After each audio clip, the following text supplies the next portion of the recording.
In many months ago, or possibly only last week, I talked a bit about how English had nicked some of the words, well, Saxon had nicked some of the words from Norman and gradually created English that way. But of course, we've met loads of other languages, loads of other peoples along the way, and nicked lots of words from all of them as well.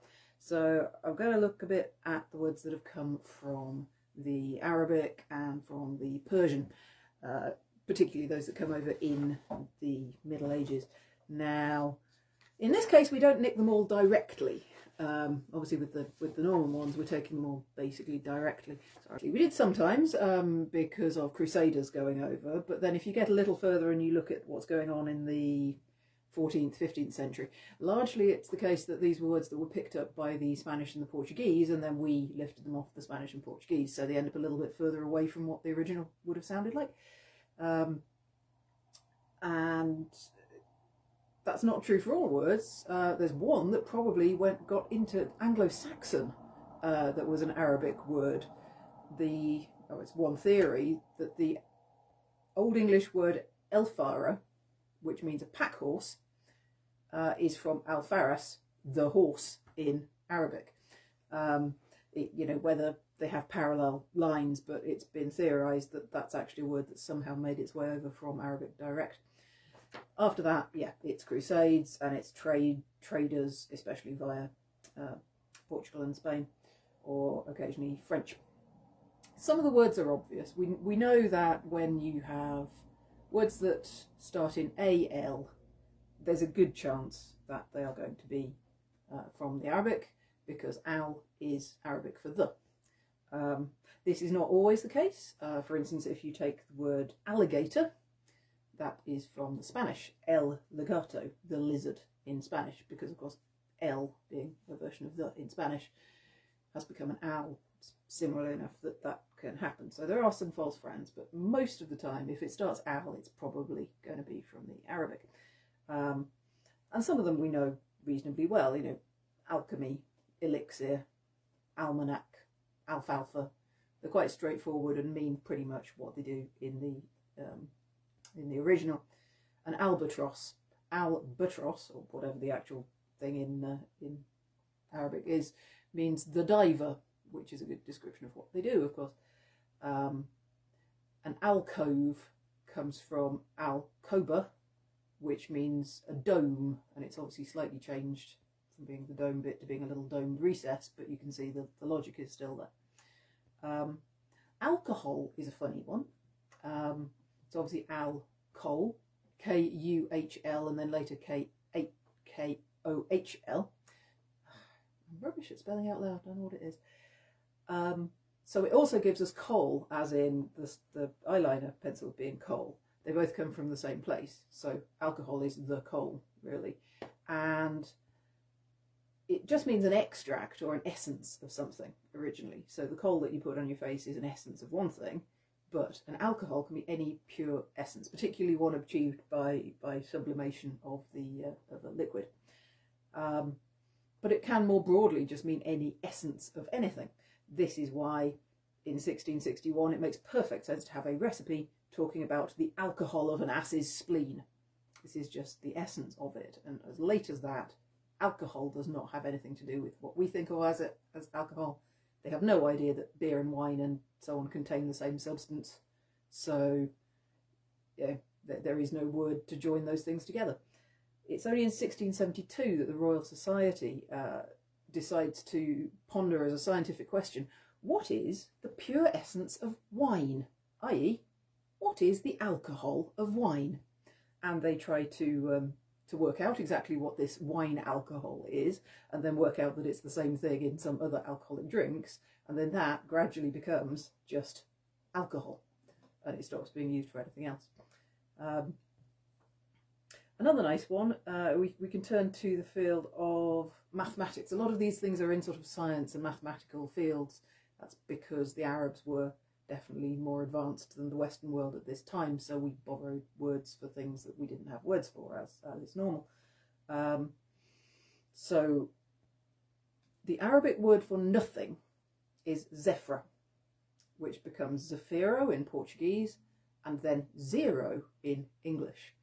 And when that comes over, a lot of people are very, very suspicious. This idea of having a symbol that represents nothing and that can be helpful in your maths. It comes over as early as the 12th century. William of Malmesbury says that the 0 is dangerous Saracen magic. That's the sound of a cat going out to endanger some mice.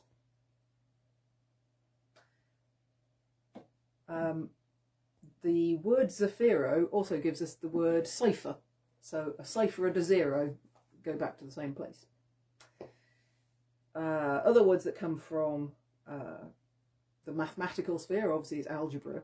Also algorithm. Algorithm's a weird one because it comes from a personal name. There is a Mr. Algorithm. Is Muhammad ibn Musa it's Muhammad ibn Musa al-Khwarizmi. And al-Khwarizmi, who comes from Khwarezmia, which is a place. He is a mathematician, and there are texts from the time which discuss his work, and at the top of them they'll have his name, because it is a discussion of al-Khwarizmi's work, and gradually that becomes, not just the whose work it is, it becomes the actual content, and therefore the algorithm is born.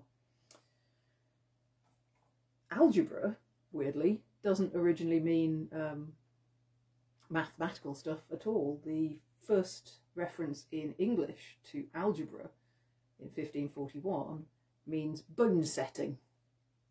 So if you're good at your algebra, that would be something utterly different. It's only 10 years later we see a reference to it meaning maths. Another one from the science realm would be alkali, which again has come via a French word alkali, and that comes from the Arabic verb kalay, which means to fry in a frying pan. So alkalis are produced by frying them, or not, as the case may be, and therefore we have alkali. Something rather less highbrow then, and one of interest to the gamers out there perhaps, is that a dice was called alzar, Z-A-H-R, alzar, and this dice was often used in gambling games, and so when the Crusaders brought over those gambling games, they would bring over games of dice, games of alzar, and that got morphed into being games of hazard, and the game hazard was incredibly popular right through the sort of 15th, 16th, 17th centuries.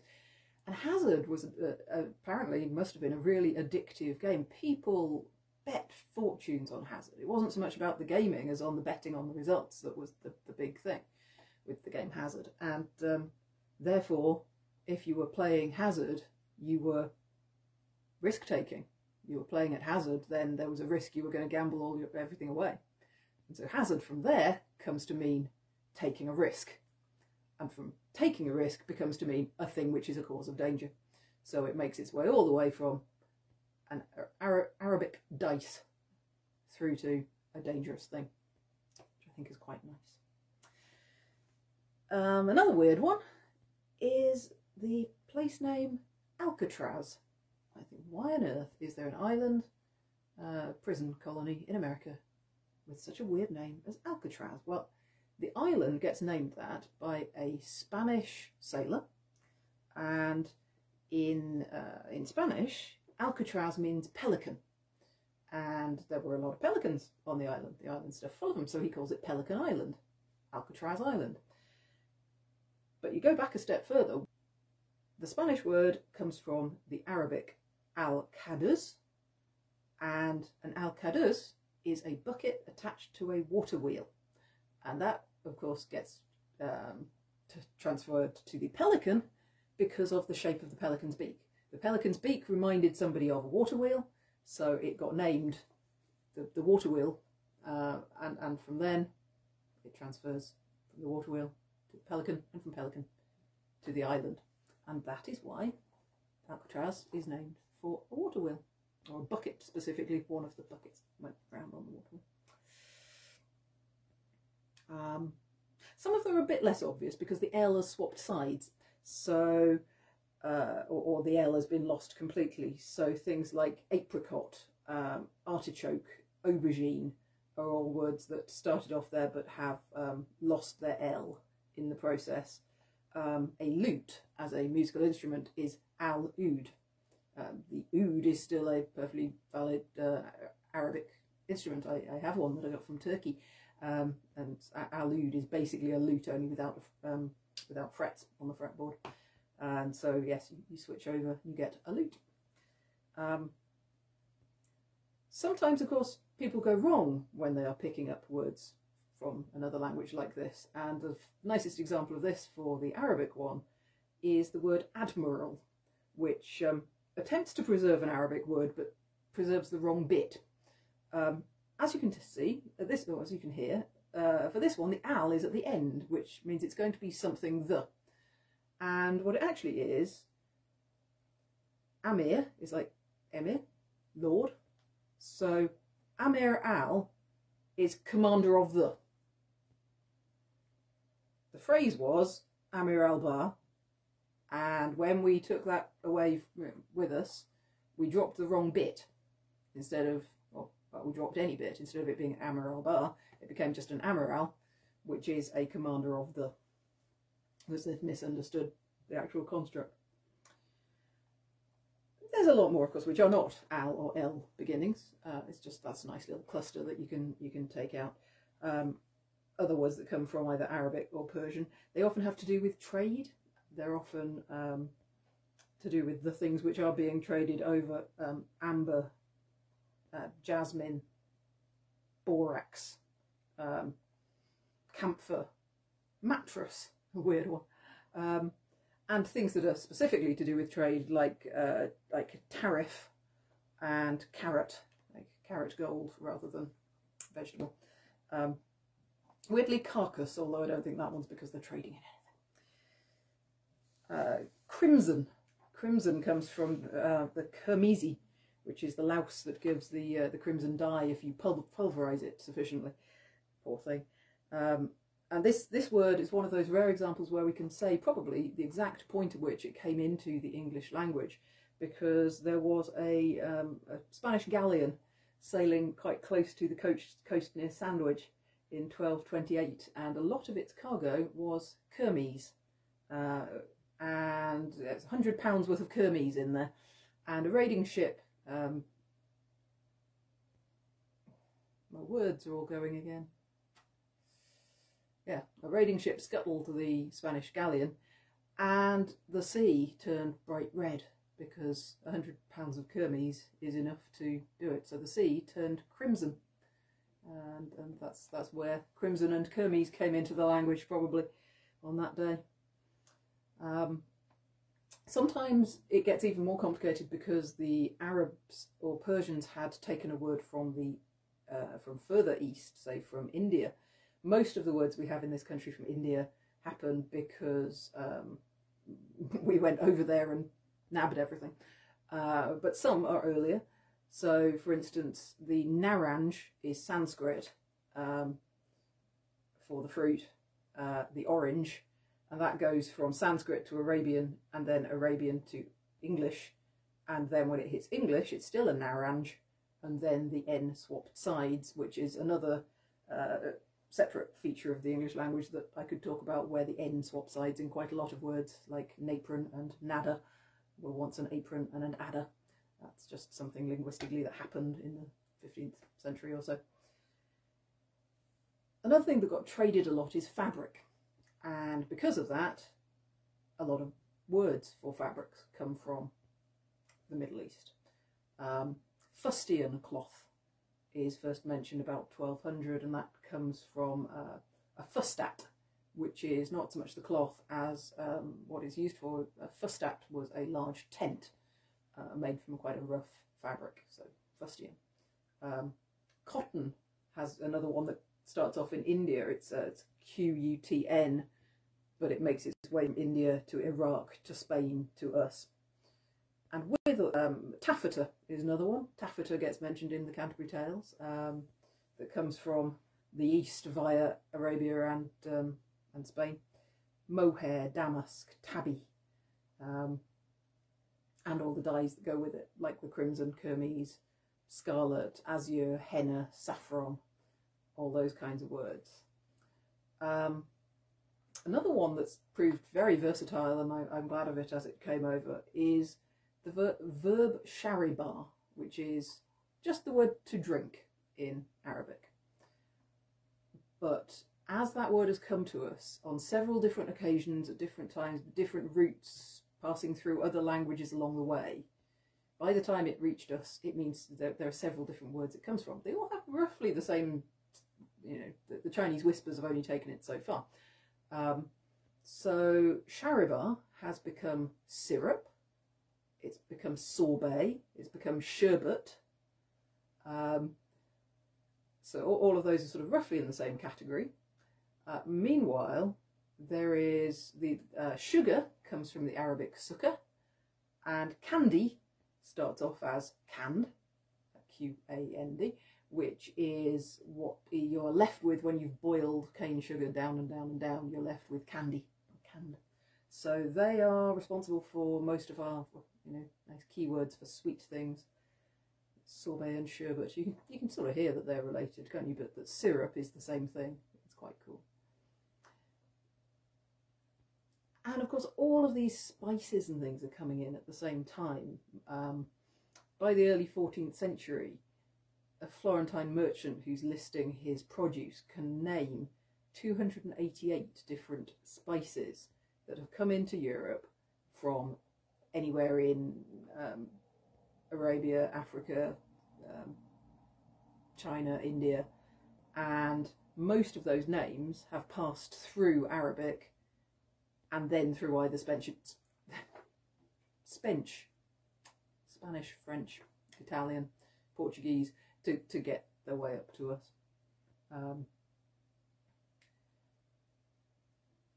And sometimes they can be even more confusing and indirect than that. Take the word arsenic. Arsenic goes from Persian to Greek to Latin to Old French to English. So it's an earlier path, but for that, all the more wriggly. And another one that leads us in a lot of directions from one starting point, that's relatively famous, I guess, is that a Persian ruler is a Shah. So far, so good. A dead or crippled Shah is a Shah mat.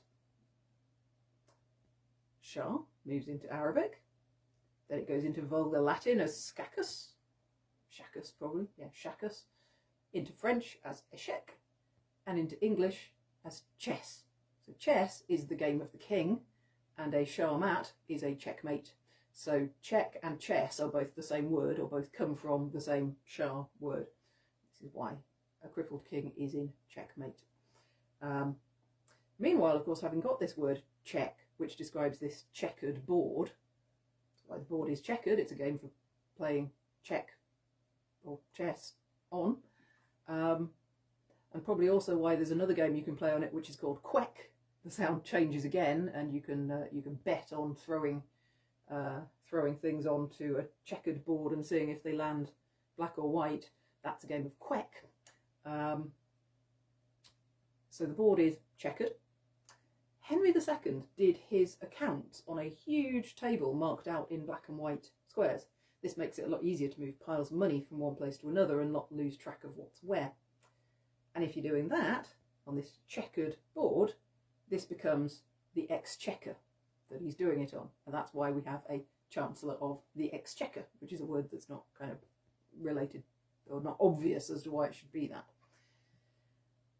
Meanwhile, from checkmate, we also get being held in check in the chess sense, which then leads to being held in check in the physical sense, being checked, and so on to checks and balances, and so on. And from there we can also move out to all those other words like check up, check out, checks that you write, all of those, as well as anything related to chess, all go back to the Shah of Persia. It's a lovely convoluted way of getting from one place to another. So there you go, slightly shorter one today, but hopefully still full of interesting things that you can find these Arabic words wherever you go. And sometimes they do still sound a bit weird, don't they? Something like algebra still feels foreign, even though it came into the language like 500 years ago. But that never stopped us before, and I'm sure it won't stop us in the future from nicking any word that takes our fancy and then turning it into 5 other words, bending it to our use, because that's what English does. That's why we think it's so interesting, right?